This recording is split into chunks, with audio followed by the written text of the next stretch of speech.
এক ছিল ঘন সবুজ জঙ্গল। সেই জঙ্গলের পাশে ছিল বড় একটি পুকুর। সেখানে অনেক হাঁস থাকত। তাদের মধ্যে একজন ছিল সবচেয়ে বুদ্ধিমান হাঁস।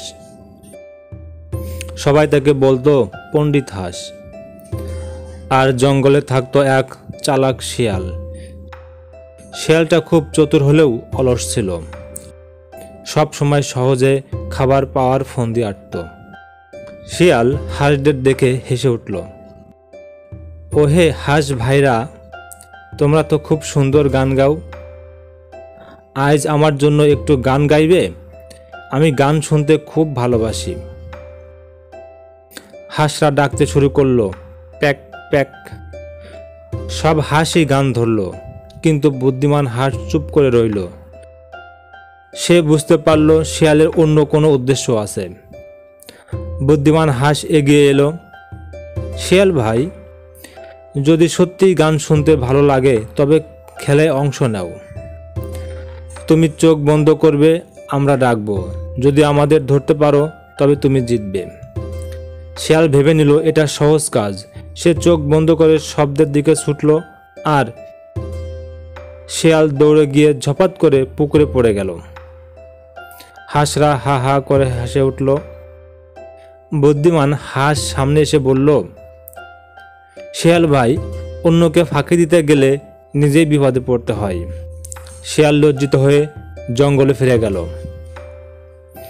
কিছুদিন পর শিয়াল আবার ফিরে এলো। এবার তার হাতে লাল ফল ছিল।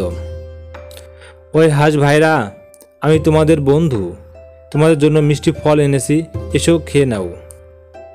হাঁসরা এগোতে চাইছিল, কিন্তু বুদ্ধিমান হাঁস থামিয়ে দিল।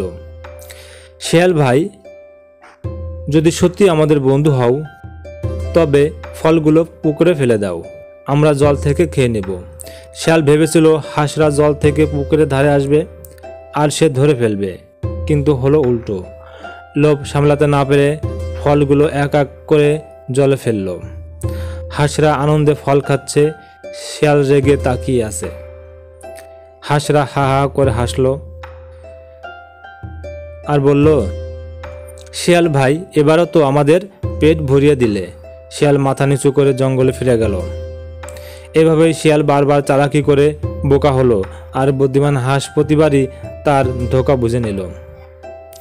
চালাকি যতই করা হোক, সত্যিকারের বুদ্ধির কাছে তার টিকতে পারে না, আর লোভে পড়লে মানুষ বারবার বোকা হয়।